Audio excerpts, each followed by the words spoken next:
Senhor presidente, eu peço uma palavra. Por favor. Senhor presidente, agradeço. Minha saudação a Vossa Excelência, ao ministro Dias Toffoli, não sei se nos acompanha, mas de qualquer forma ele não julga nesse caso. Ministro Luiz Fux, minha saudação a Vossa Excelência, também ministro Cássio, doutora Cláudia Marques, subprocuradora-geral da República, advogados, advogadas e todos que nos acompanham. De antemão, peço escusas pela minha voz e, eventualmente, que no curso da minha fala eu vou tossir aqui em função de uma gripe, mas essencial um complemento de voto que farei a juntada posteriormente. Primeiro, dizer que nós não estamos aqui a julgar Lava Jato. Não vou avaliar a Lava Jato, não é o objeto do julgamento. Nós estamos aqui a julgar a maior fraude financeira da história do nosso país, e se não a maior, certamente uma das maiores do mundo, da história. E essa fraude tem algumas peculiaridades. Não é simplesmente um crime do colarinho branco. É mais do que isso. Não são simplesmente atores num gabinete na Faria Lima, nos palácios, que praticaram fraudes e crimes de corrupção, de lavagem de dinheiro, de prejuízos ao sistema financeiro nacional, de dilapidação de um fundo garantidor das poupanças do nosso país. Não. Aqui há contornos de máfia. Há contornos de crime organizado mafioso, de fuzis, de metralhadoras, de armas raspadas, de infiltração no sistema policial. Por isso eu quero, de antemão, agradecer por esse julgamento presencial, que me permite pôr às claras algumas coisas que não estão tão claras, quiçá questões até ocultas. E é interessante porque eu me recordo de uma conversa, ministro Gilmar, com Vossa Excelência, assim que, para ser indicado para o Supremo. Vossa Excelência pontuou que para ser ministro do Supremo é preciso ter coragem. E me lembro do que lhe respondi à ocasião. Não tenho medo da morte, quanto mais de ser ministro de um tribunal. Não tenho medo de combater o crime, aplicando a lei. Não tenho medo de absolver quem é inocente. Não ajo por pressões de mídia e nem busco a mídia. Aliás, a mídia às vezes me critica porque, de certa forma, eu não sou tão acessível. Não tenho grupos de mídia, não dou entrevistas, não busco ser estrela. Sou um servidor público e, com muito orgulho, sirvo à justiça há mais de 20 anos, há 25 anos na AGU e no Supremo. E minha única pretensão aqui é aplicar a lei. Vossa Excelência tem razão, não se prende para delação. Seria abjeto fazer isso. E eu não me presto a trabalhos abjetos. Se prende se está praticando crime, se está obstruindo a justiça, se está tentando ocultar provas, se há uma continuidade delitiva, para isso se prende. Eu levei 4 anos no Supremo para decretar a primeira prisão. Não tenho prazer em prisão. Ao contrário, tenho pesar. É difícil decretar uma prisão. Para quem quer o bem do ser humano, para quem ainda acredita no ser humano, porque, de certa forma, é uma falência da humanidade em casos específicos. Mas esse caso se reveste de singularidades. E eu queria apontar algumas singularidades. Antes de adentrar em questões específicas sobre possíveis vazamentos, nos meus autos, todo vazamento é apurado. Já teve policial federal afastado por vazamento. Aliás, segundo me disseram, não sei se é verdade, caso inédito de apuração com resultado.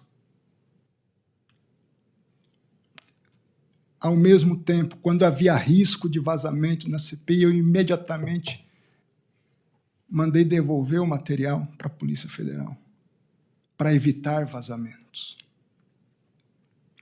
Sobre transferências de presos, eu me lembro, foi um choque para todos nós, a morte do senhor Felipe Mourão, conhecido como Sicário. Me custou acreditar que fosse um suicídio. Infelizmente, eu tive que ver a cena, uma cena dura, doutora Cláudia, ver um ser humano tirando a própria vida. Lamentável, mandamos investigar, ministro Cássio, com a suspeita de que pudesse ter sido uma queima de arquivo, alguma coisa do tipo, mas todos os indicativos até agora da Polícia Federal indicam que não foi isso, que foi um ato voluntário dele. As razões nós não sabemos ao certo, mas não há um elemento de instigação que tenha sido verificado para a prática de um ato atentatório contra a própria vida. Naquele momento, a Polícia Federal, muito preocupada, entra em contato com o meu gabinete, comigo. Como nós não sabíamos, o que se sabia, ministro Cássio, é que havia envolvimento de um crime organizado pesado, uma turma com sicário, com policiais federais infiltrados na organização criminosa, com um grupo de hackers, ainda todos desconhecidos. Era com o risco da integridade física de Daniel Vorcara. E, num ato momentâneo, a Polícia Federal pede para que ele vá para um presídio federal, porque não se sabia a penetração desse crime organizado todo. Às vezes é uma comida envenenada, às vezes é uma água, e se apaga uma pessoa ou se apaga um arquivo. Tomei a decisão única e exclusivamente para preservá-lo naquele momento. Uma decisão dura, mandar para o presídio federal. Tomo a decisão, chamo os advogados e digo o seguinte para os advogados. Diante do quadro atual, se os senhores têm segurança da integridade física do cliente dos senhores, em um outro local eu transfiro. Os próprios advogados, nós não temos também, ministro. Então, assim que nós tivermos o melhor esclarecimento das coisas, na primeira oportunidade eu devolvo ele para um sistema menos rígido. Foi por isso que ele foi para lá, ministro Gilmar. Para preservar uma vida humana, por mais duro que fosse. Não foi por outra razão. E tive a deferência com a defesa de expor isso. Mas nem a defesa se sentiu tranquila de que em outro local o cliente deles estivesse seguro.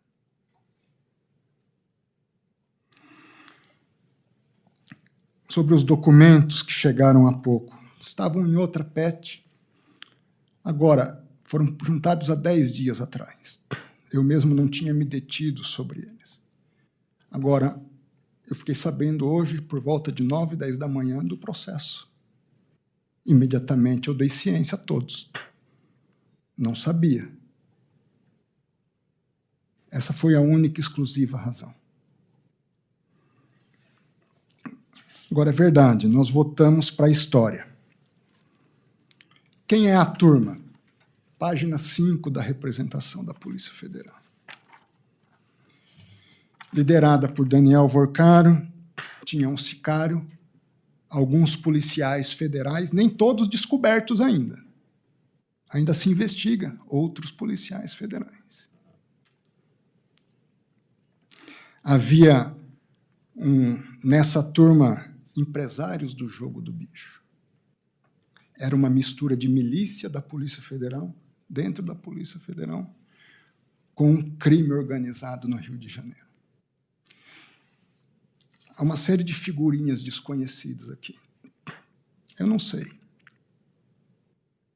Talvez seja muito simples hoje acabar com a investigação. Basta alguns desses desconhecidos, talvez atentar contra a integridade física do relator. É disso que nós estamos tratando. Eu não sei. Eu sei que hoje, para parar do jeito que está, o polo mais frágil sou eu. Mas, como eu disse, é preciso ter coragem.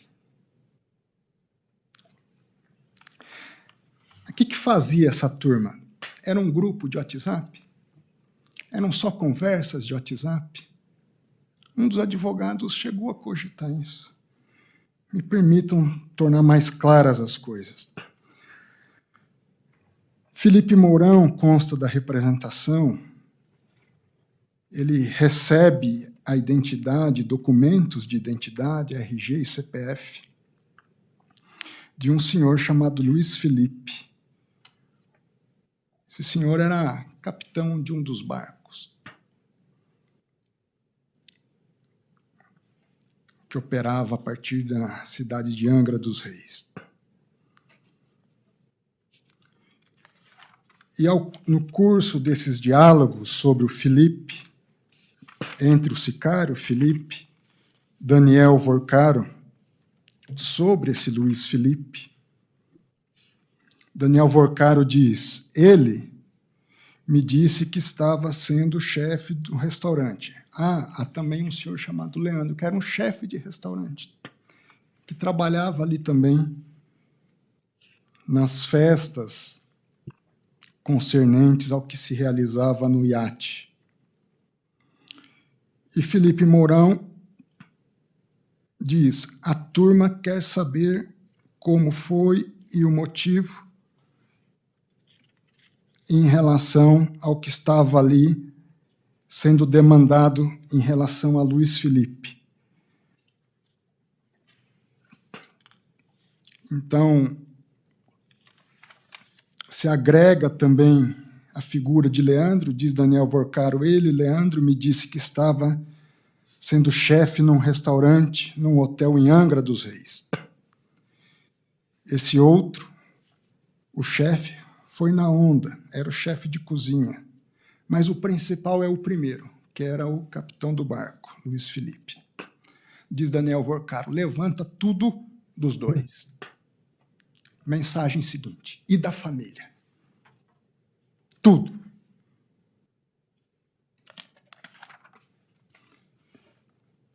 Felipe Mourão, no avanço das conversas, já estou mandando tudo completo.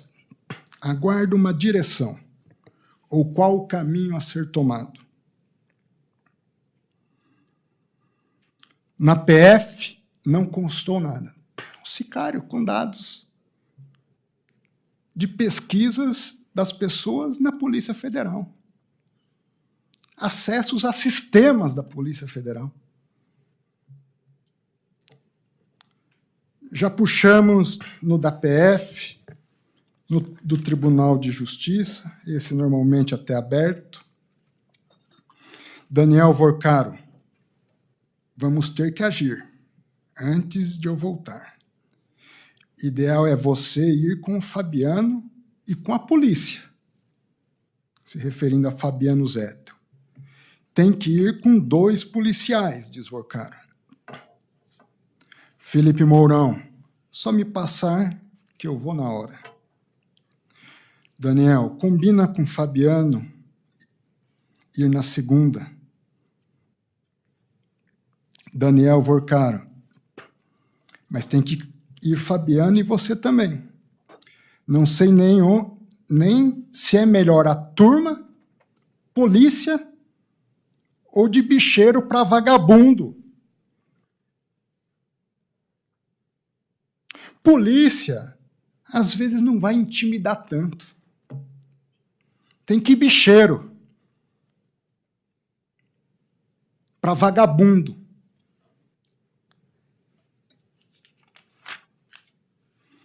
Felipe Mourão, você quem manda, me fala que eu vou com quem você quiser.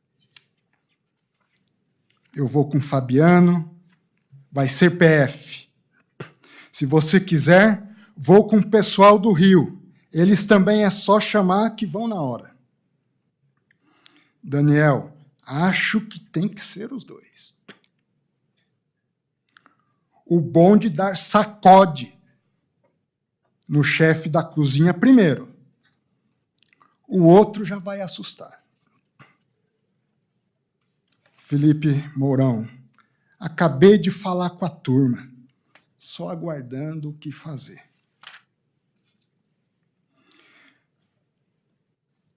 E prossegue. Felipe Mourão pergunta a Daniel Vorcaro se Daniel Vorcaro havia decidido quem iria. Os policiais federais ou os policiais do Rio de Janeiro. Em seguida, Felipe Mourão reencaminha um áudio do policial federal Marilson, no qual ele afirma que estavam prontos, só aguardando um posicionamento. Felipe Mourão pergunta a Daniel Vorcaro se poderiam falar por ligação de WhatsApp. Falam cerca de 30 minutos após, por pouco mais de 3 minutos.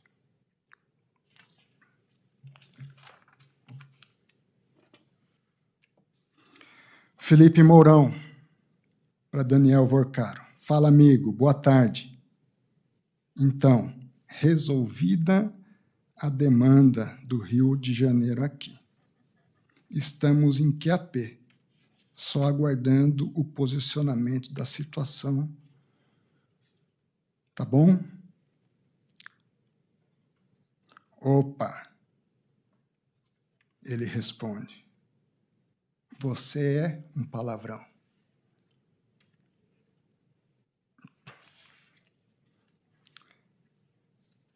Agora, aí Fabiano Zettel, que teria participado com Daniel Vorcaro.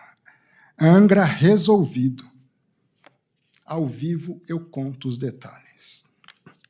Daniel Vorcaro, você foi? 100% resolvido? Os 2 caras? Zettel, 100% resolvido.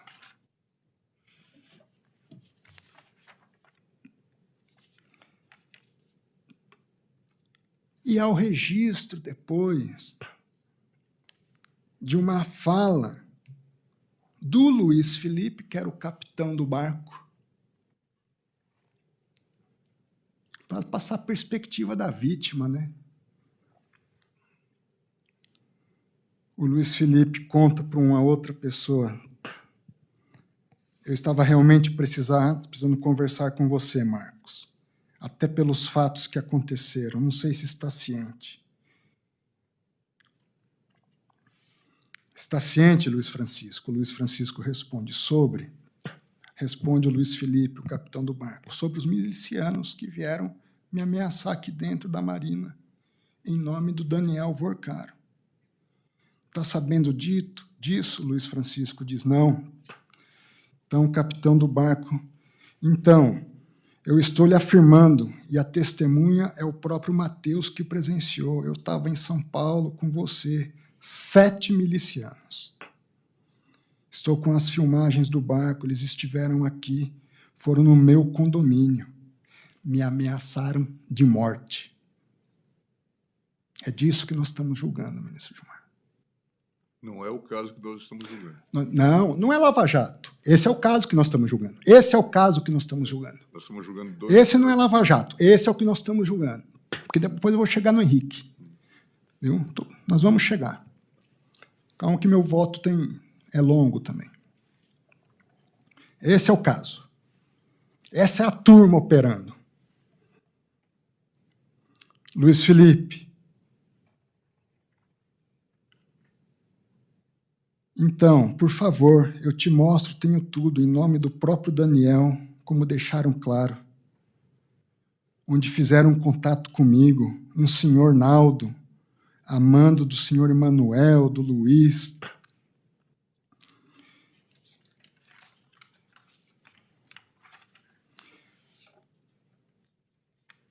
Luiz aduziu ainda que desse cenário precisou sair corrido de Angra, com a sua família. Não foi um passeio no parque. Não foi um passeio em Angra. Ele precisou sair com a família, ameaçados de morte. Cheguei a abandonar os pertences pessoais dentro do apartamento. Por derradeiro, Luiz pontuou que durante a ligação, Manuel falou sobre o chefe da cozinha, o Leandro. Por sua vez, ao ser ouvido, Leandro Garcia disse que no dia 4 de junho de 2024, foi abordado no seu trabalho no Hotel Nacional Inn, em Angra dos Reis, por volta das 20h30, por um grupo semelhante àquele que havia sido descrito por Luiz Felipe. Leandro afirmou que uma garçonete o chamou, que havia um hóspede querendo conversar com ele urgentemente. Ato contínuo, o declarante subiu ao salão. E aqui diz Leandro, já para a autoridade policial. Quando eu subi, era um rapaz forte. Ele se apresentou como Emanuel ou Manuel. Aqui é o Manuel, o empresário do Jogo do Bicho. Eu não vou lembrar se é Emanuel ou Manuel. Tá, então a gente pode colocar Emanuel/Manuel. Ele falou, boa noite, apertou minha mão, meu nome é Emanuel, eu vim amando do senhor Daniel, e eu mexo com o jogo. Aí puxou um envelope cheio dos meus dados. Endereço, placa de carro, e falou assim, isso quem estava com ele do lado era o sicário, que não falou nada comigo, só esse Emanuel, que tratou comigo, o sicário ficou de lado, sentado, muito bem vestido, etc. Então, era o sicário, Manuel e mais 6 pessoas, se não me engano. Eu acredito que era o total de 7, 8, não vou lembrar bem. Porque disso que eles conversaram comigo, ele falou, meu pessoal está aqui. Aí eu olhei para trás, assim, e tinha a galera lá sentada. Essa era a turma. É um preâmbulo da turma.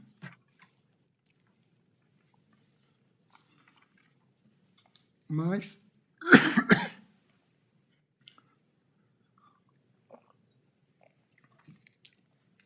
tem mais. Relação de Henrique Vorcaro agora com a turma. Esses documentos, a Polícia Federal ainda está avaliando os dados. Então, ela manda esse documento com uma análise parcial do material. Então, é preliminar, ou seja, acho que há muita coisa por vir ainda. Como eu disse, a gente não sabe nem todos os integrantes da turma ainda. Na referida hipótese, restou claramente corroborada pelas conversas extraídas dos celulares apreendidos, análise preliminar, bem como pela análise da interceptação do WhatsApp, nas quais se verificou que até a data da deflagração da 6ª fase da Operação Compliance Zero, Henrique Moura Vorcaro mantinha reiterados contatos com Manuel Mendes Rodrigues. Quem era Manuel? O empresário do jogo do bicho. Até a 6ª fase. E permanecia atuando como operador financeiro da turma. Ademais, foram colhidos robustos indícios de que Manuel lidera uma organização fortemente armada, com integrantes que realizam segurança privada, portando diversos armamentos de grosso calibre, incluindo fuzis, veículos blindados e outros recursos típicos de organizações paramilitares. E Manuel, inclusive, propaga discursos em favor da morte de policiais militares que não trabalham junto com ele.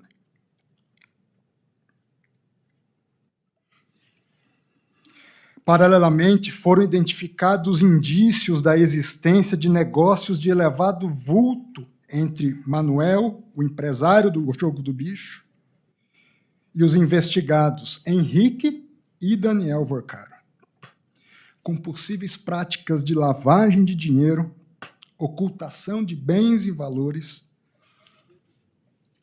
mesmo após o avanço das investigações e a deflagração das múltiplas fases da operação. Também se apurou que, após o falecimento de Felipe Mourão, o sicário, Manuel, com a ciência e anuência de Henrique, deslocou-se até a cidade de Belo Horizonte para se reunir com familiares do sicário, notadamente a sua mãe e a sua irmã, com a finalidade de evitar eventual colaboração dessas com a autoridade. Ele foi lá para obstruir a justiça. Amando do Henrique, disposto a pagar pelo silêncio.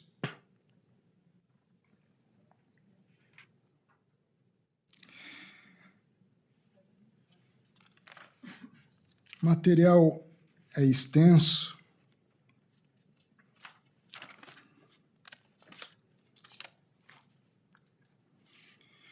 Conversas entre Manuel e Henrique.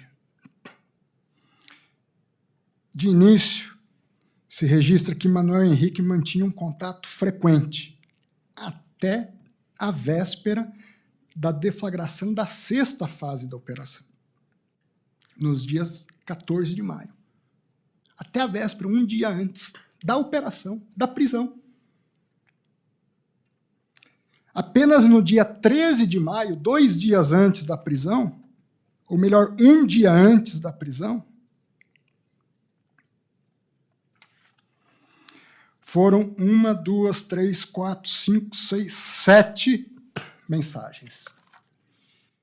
E 12 e 13 de maio, os 2 dias que antecederam a operação, 9 chamadas entre os dois.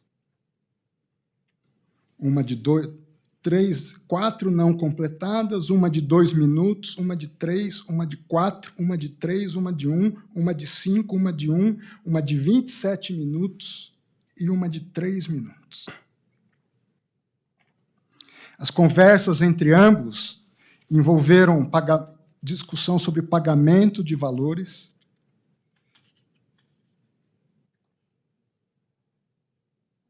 e tratativas relacionadas às questões das investigações. Pagamentos, cobranças de 400 mil, de 800 mil, pagamentos de 200, alguns menores. Interessante, o Dr. Pacelli até se esforça na argumentação para dizer que havia um contrato de segurança de um terreno. Eu li com atenção dos contratos que falam da segurança do terreno, é um contrato particular de prestação de serviços de segurança e vigilância. Cláusula 1ª do contrato. O presente contrato tem por objeto a execução de serviços específicos de consultoria, segurança, monitoramento e vigilância do imóvel de propriedade do contratante na cidade de Campo Grande, Rio de Janeiro. Valor dos serviços, 13 mil mensais. Não 200, não 400, não 800. Havia serviços outros.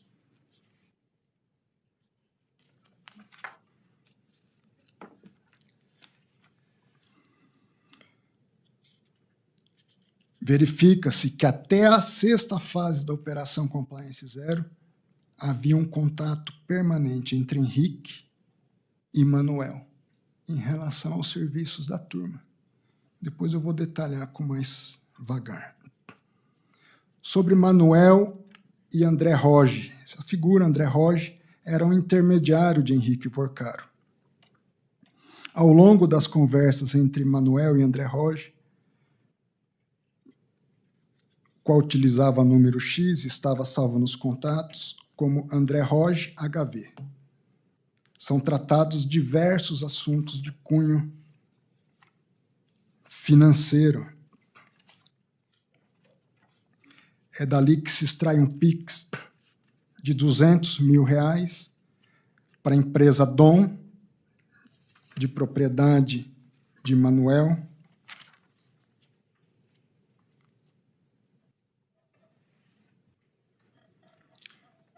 o que indica que esses terceiros também estariam responsáveis por pagamentos devidos por Daniel Vorcaro enquanto esse estivesse preso. E das tratativas de Henrique Vorcaro, Manuel Mendes e a família de Felipe Mourão, o sicário. A irmã dele não é investigada, é uma testemunha. E eles estavam articulando para influenciar testemunhas. Obstruir justiça. É disso que se trata.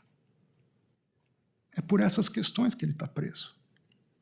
É por essas questões que ele está preso. Uma máfia organizada. Terreno do Rio. Havia um grupo, Terreno do Rio. Será que eles tratavam do assunto do terreno? Vários assuntos. Nada sobre terreno. Joana, irmã de Felipe, para o primo, Keyson. Keyson, diz Joana, sabe o que eu estou passando. A dor e a ausência dele são insuportáveis. Não como. Eu estou pesando 45 quilos. Não durmo.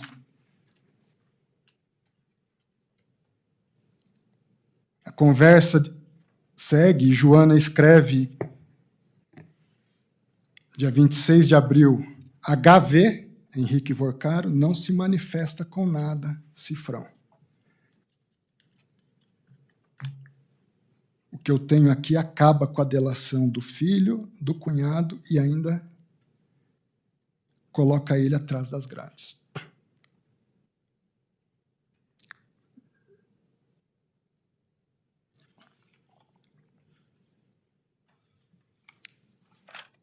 Na verdade, quem fala HV não se manifesta com nada é Manuel. E Joana responde. Diz Manuel, se eu for, eu tenho que levar ele junto.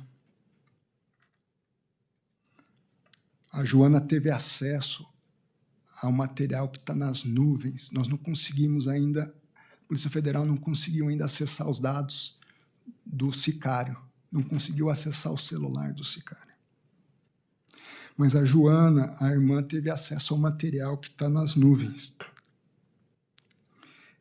E ela diz que esse material acaba com a família inteira. Diz o Keyson, aqui, com Manuel. Irmão, primo da Joana. Irmão, vou marcar um café da tarde, então, para a gente levar ela. porque passou a noite em claro abrindo o iCloud. O iCloud dele, do irmão sicário. Aí viu coisa demais. Aí tomou um remédio aqui agora. Falou que não tem condições de ir. E o que é isso? Esperar ele responder para a gente já ter um relacionamento, um contato com ele também. Entendeu?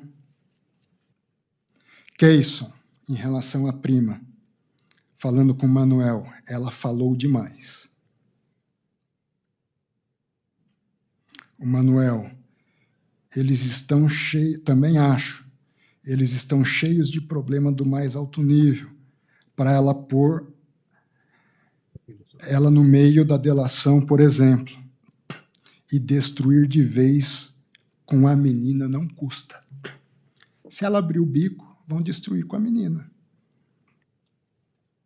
Não custa. É hora de sentar, acalmar e alinhar.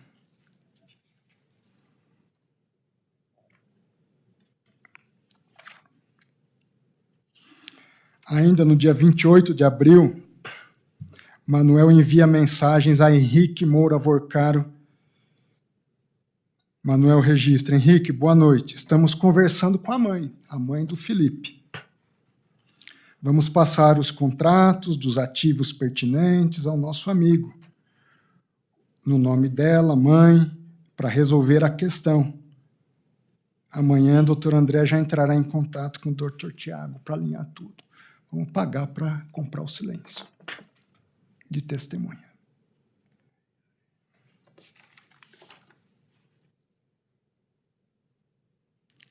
Aparentemente, os avisos de Joana sobre o material incriminador permaneciam ativos, pois ela envia para Manuel, no dia 7 de maio de 2026, um link no Instagram, e em seguida ela escreveu: já foi o filho, foi o genro, hoje é o sobrinho, e no que depender de mim, eu vou falar e vou entregar o Daniel, o Henrique também.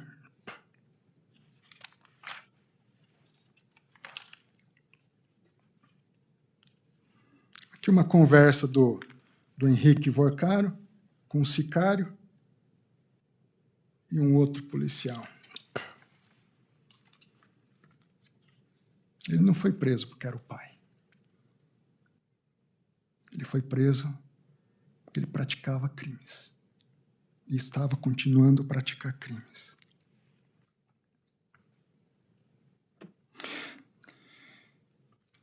Depois, me dá uma perspectiva de quando teremos os dados da mãe do falecido, por favor. E aqui começam a organizar um processo de silenciamento.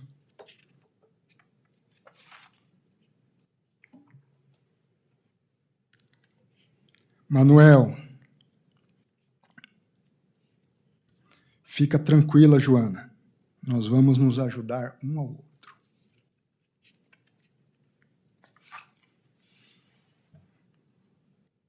Descansa a mente, que nós vamos resolver. Pode acreditar.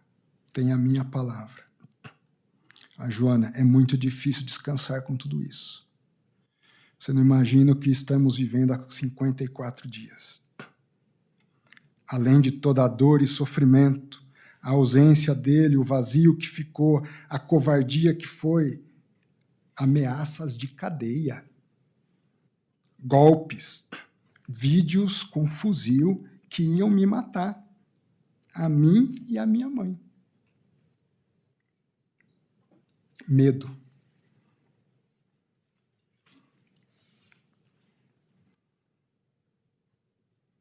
Interessante que, do material apreendido com Henrique Vorcaro,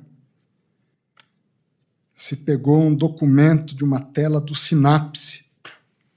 Sinapse é uma base de dados, um programa interno da Polícia Federal de Inteligência. Acesso restrito, não é qualquer um que tem acesso. Ali você puxa tudo, puxa passaporte, todas as empresas que você tem, se tem alguma investigação, se tem um processo. Foi apreendido com Henrique Vorcaro uma tela do Sinapse, com consulta de dados de Augusto Conte.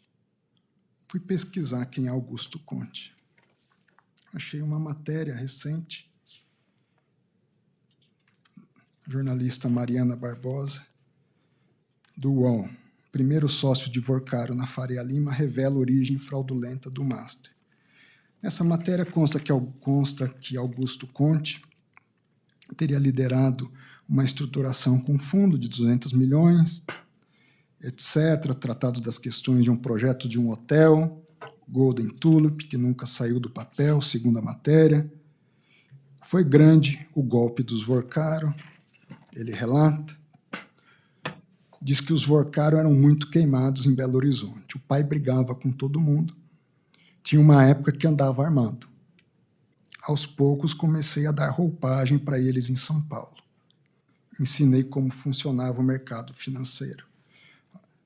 Antônio Augusto Conte diz que foi vítima do esquema dos desvios na construção do hotel, parcialmente desvendado na Operação Fundo Perdido de 2014.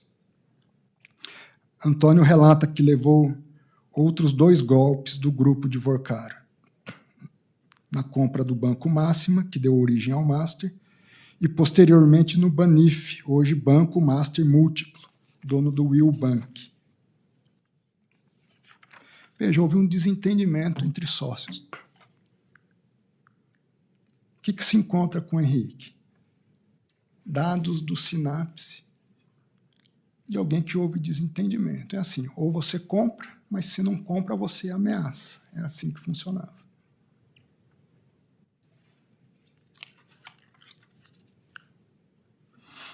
Um dos policiais presos do grupo da turma, que foi mantida a sustentação financeira por Henrique. Esse Anderson era um policial da ativa, da PF no Rio de Janeiro. Foi preso também na operação, portando ali arma de fogo com numeração raspada.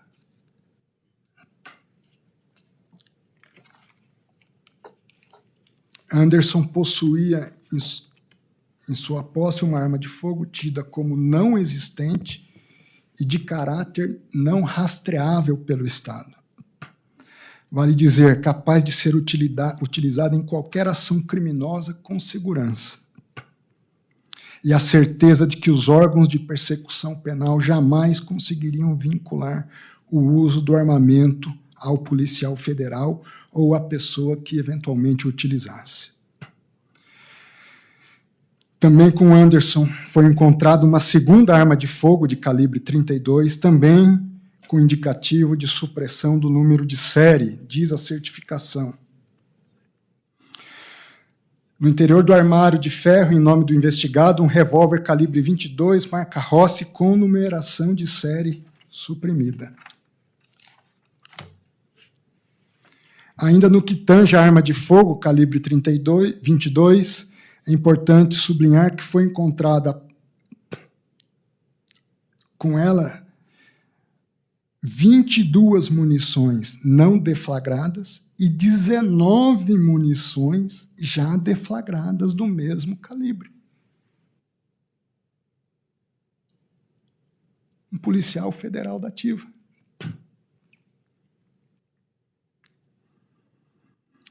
Por seu turno, também chamou a atenção da equipe policial o elevado quantitativo de munições, armas e carregadores encontrados com Anderson.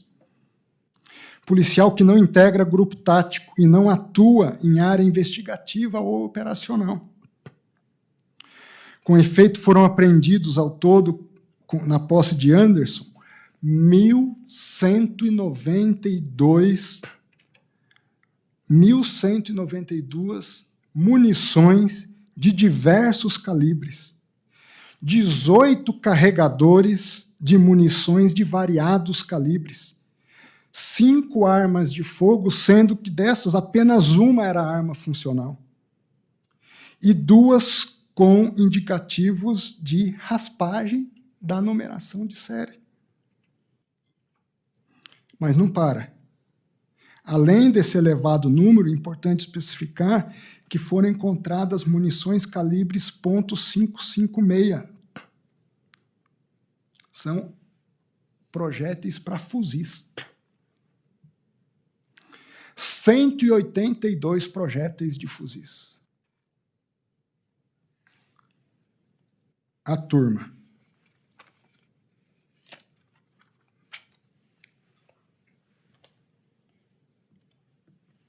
Prosseguindo.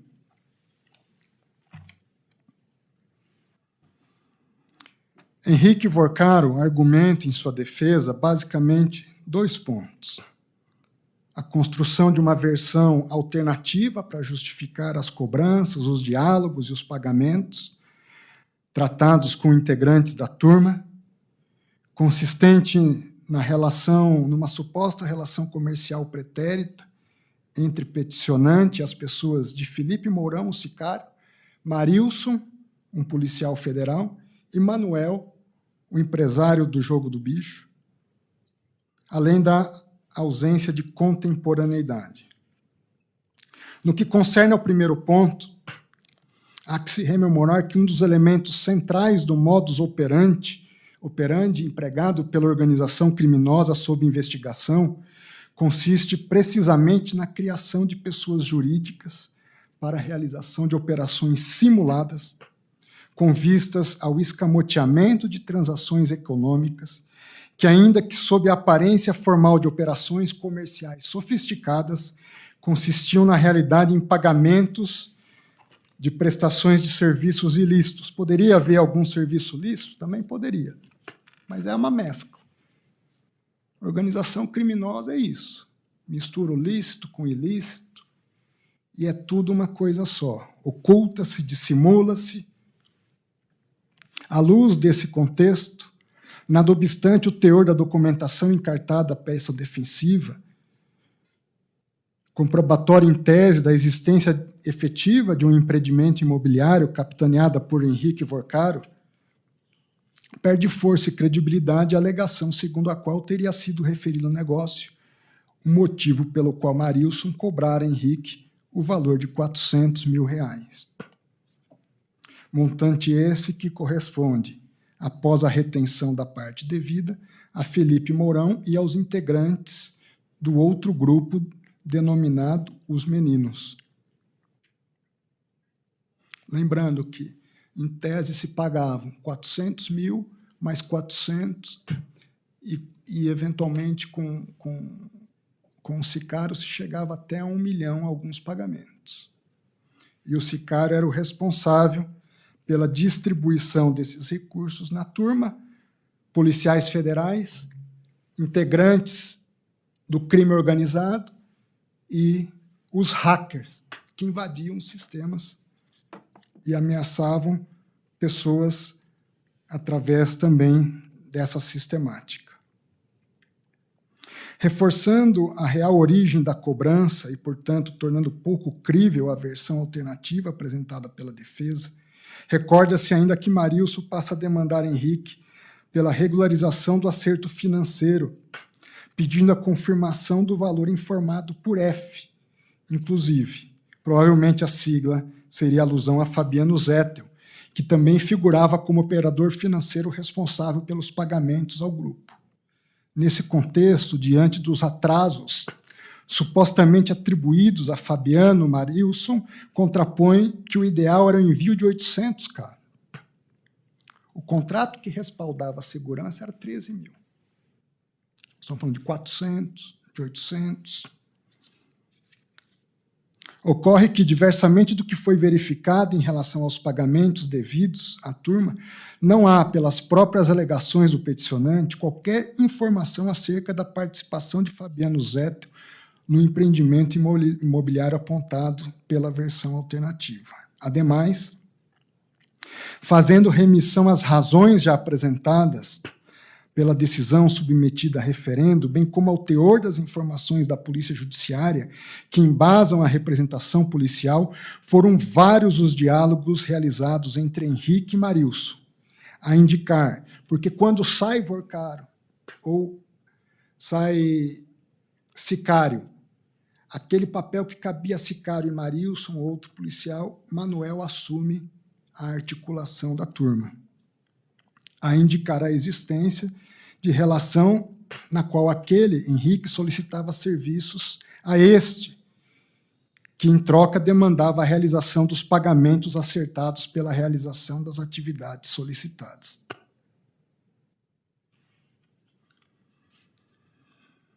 No que concerne ao segundo argumento defensivo, diversamente do que apontado, a contemporaneidade da medida resta evidenciada. Eles continuaram falando, comprando testemunha, mantendo o pessoal.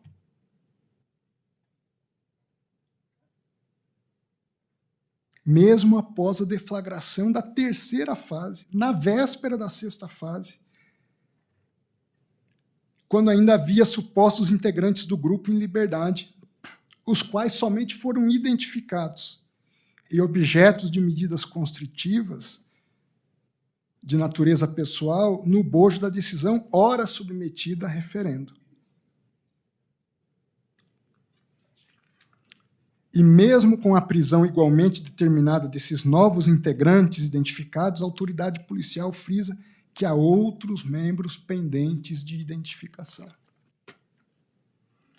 Referido elemento, somado à altíssima capacidade de reorganização dessa organização criminosa, já demonstrado pela persistência das suas atividades, mesmo após as sucessivas fases anteriores da operação, torna, além de plausível, efetivamente provável que, se mantido em liberdade, ou mesmo em prisão domiciliar, porque hoje, com acesso à internet, você oculta patrimônio, você transfere recursos, você emite ordens. Eu queria mandar para domiciliar, mas que segurança para a investigação nós temos? As pessoas que se colocaram nessa posição, não fui eu que pus, não é a polícia. Essa reconfiguração, esse sistema invertebrado, celular. Sai Daniel, Henrique assume papéis. Sai Fabiano Zettel, Felipe Vorcaro assume algumas funções. É disso que se trata. Essa reconfiguração, aliás, precisamente o que parece ter ocorrido em relação à figura do próprio Henrique, diante das adaptações funcionais realizadas pelo grupo, em decorrência das contingências impostas pelas fases anteriores da investigação em curso. Portanto, o que se verifica diante dos esclarecimentos até aqui aduzidos é que, ao contrário do que argumenta a defesa, a avaliação em boa técnica do cenário se experimentou antes, durante e após a deflagração da terceira fase da operação, evidenciado pela análise dos fatos devidamente situados no tempo, que robustecem ainda mais os elementos da convicção já devidamente verificados e apontados à exaustão na decisão ora submetida a referendo. Ainda sobre Henrique Vorcaro, fica claro que ele permaneceu demandando, permaneceu articulando, permaneceu atuando.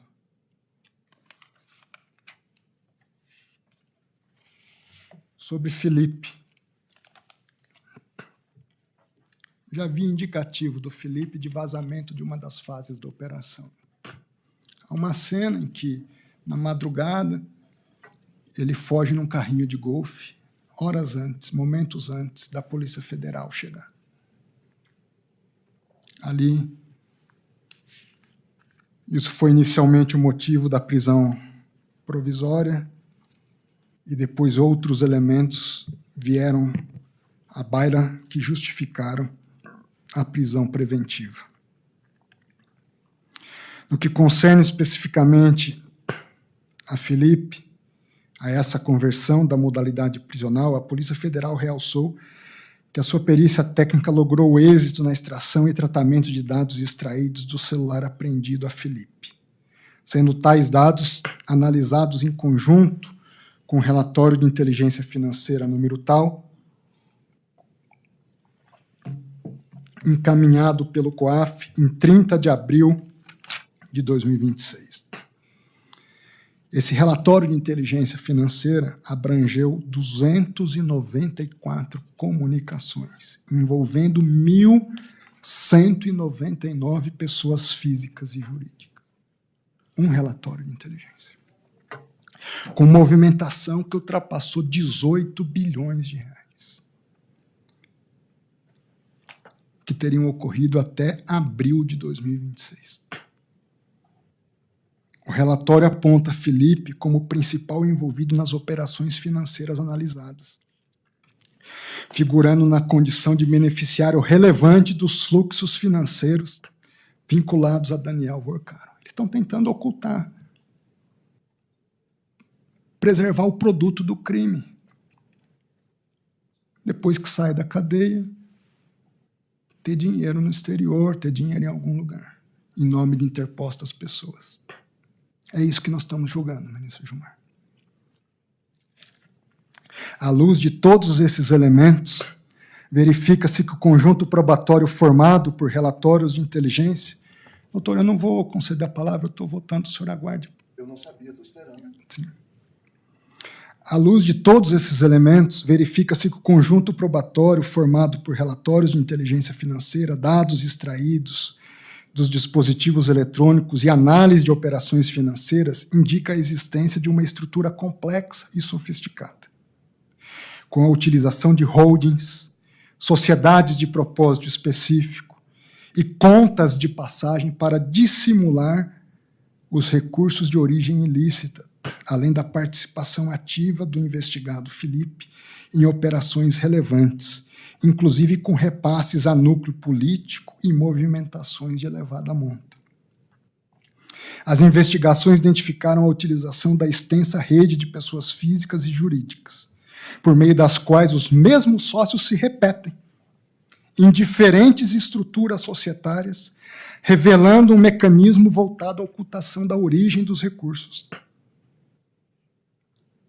Destaca-se ainda a reiteração das condutas, mesmo após o início das investigações, inclusive com a criação de novas estruturas societárias e a realização de operações financeiras recentes, o que evidencia a contemporaneidade dos fatos e o caráter permanente dos ilícitos investigados.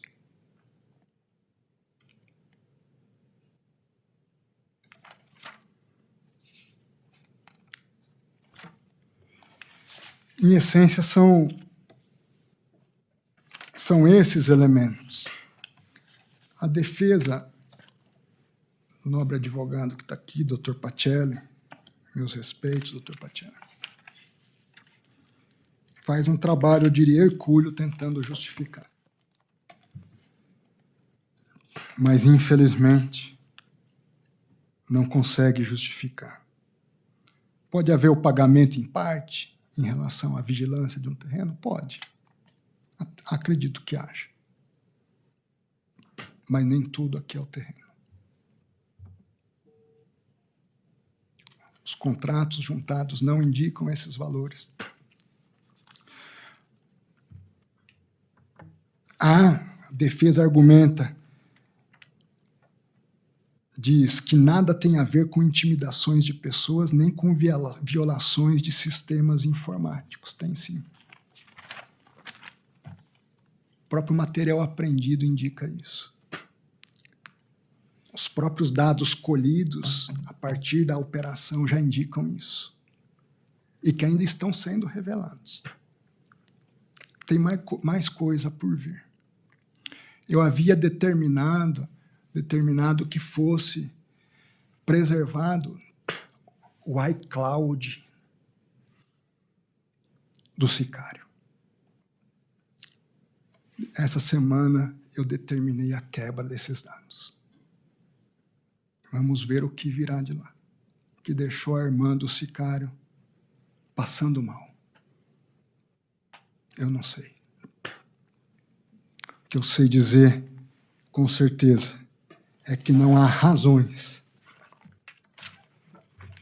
para se não referendar essa decisão, com a devida vênia aos entendimentos em contrário. Isso, André. Deixa eu só fazer algumas pontuações. Primeiro que nós não estamos julgando o caso. Aqui nós estamos julgando os critérios de uma prisão cautelar. Exatamente. Nós não estamos julgando Lava Jato. Não. E não estamos julgando Estamos julgando o Henrique. Não, nós estamos julgando a prisão. A prisão, os motivos da prisão. É isso. Os fundamentos da prisão. É isso. Portanto, é disso que de uma organização em atividade. Exatamente. Até porque nós já tivemos oportunidade de ter muitas discussões a propósito dessa temática. Como funcionou ou deixou de funcionar o Banco Central, como funcionou... Não estou julgando o Banco Central. Sim, como funcionou ou deixou de funcionar... Houve corrupção no Banco Central. Não.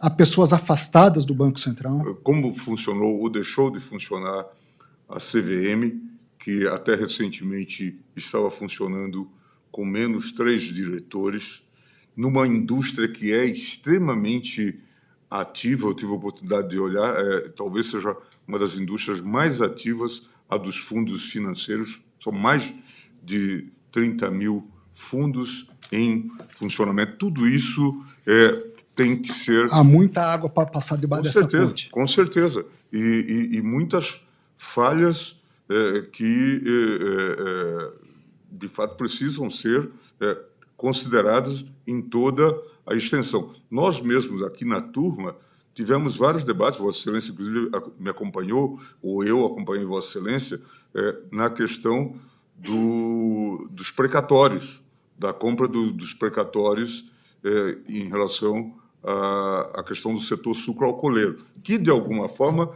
também deságua aqui. Certamente tem... Ministro Gilmar, esse caso, eu me assusto a cada dia.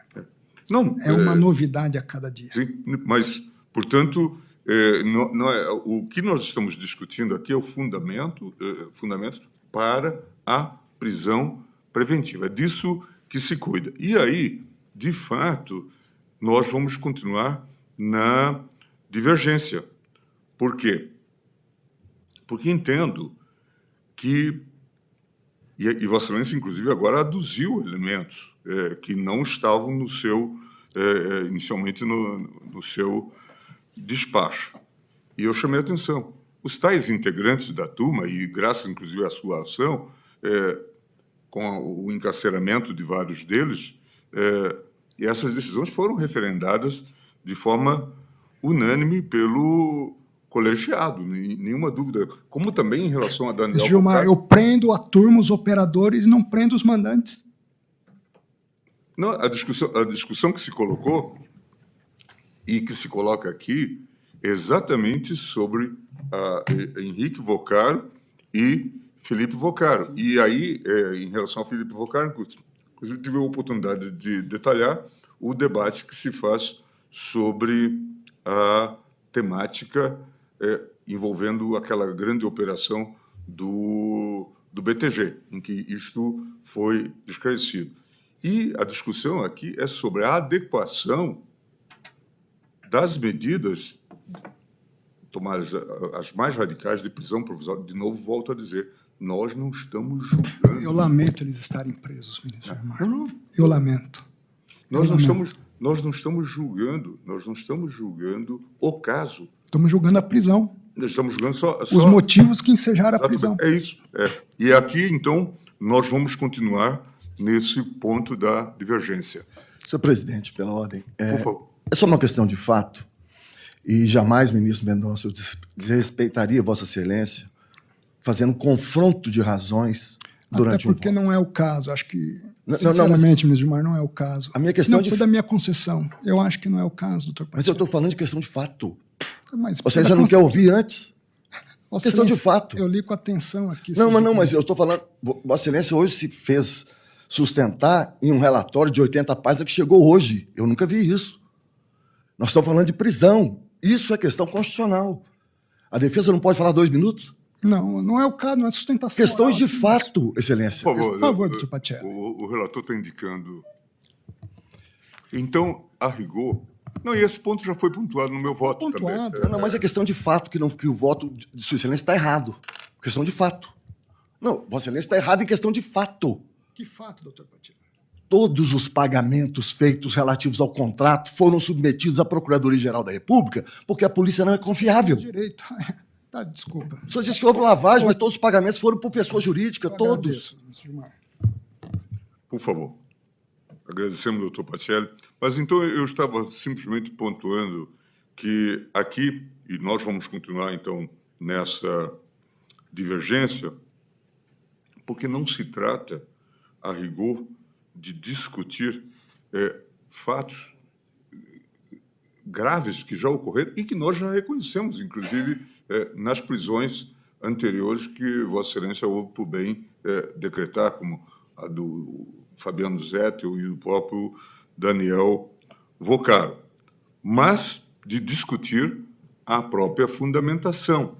E, de fato, considerando os antecedentes que temos, é muito importante que nós fiquemos atentos aos fatos, à fundamentação, porque podemos dar ensejo, como já tivemos no passado, de fundamentações genéricas que justificam. Que não é o caso. Eu até, ministro Gilmar, eu faço questão de publicar minhas decisões. Sabe por quê? É uma forma da sociedade criticar minhas decisões. Não, mas Vossa Excelência não tem alternativa. Não, É a lei que manda. É a Constituição que manda. Não, Vossa eu tenho- Excelência, eu Vossa tenho- Excelência não escolhe se publica ou não publica a decisão. Não. Tem Desculpe, decisão que é pública e tem decisão que eu posso manter em sigilo, Não, mas, reservado aos magistrados. Não, mas a rigor... É distinto. Não, mas a rigor as decisões têm que ser publicadas. Não, nem todas. Inclusive para o controle geral e Faço o controle questão. social. Fico feliz que Vossa Excelência estimule isso. Não, é fundamental. Fico feliz. Mas de modo que eu quero pontuar, com todo o respeito, que nós vamos continuar divergindo em relação a isso, e acho que é preciso ter cuidado na condução desses procedimentos investigatórios. Todos nós estamos do mesmo lado no que diz respeito ao combate à criminalidade organizada.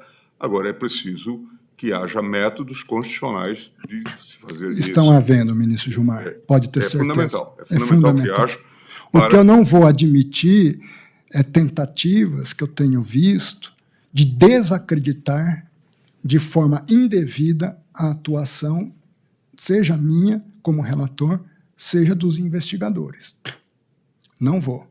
Eu não vou transformar o certo em errado e nem vou admitir que isso seja feito. Então, a investigação, no que depender de mim como relator, seguirá seu curso.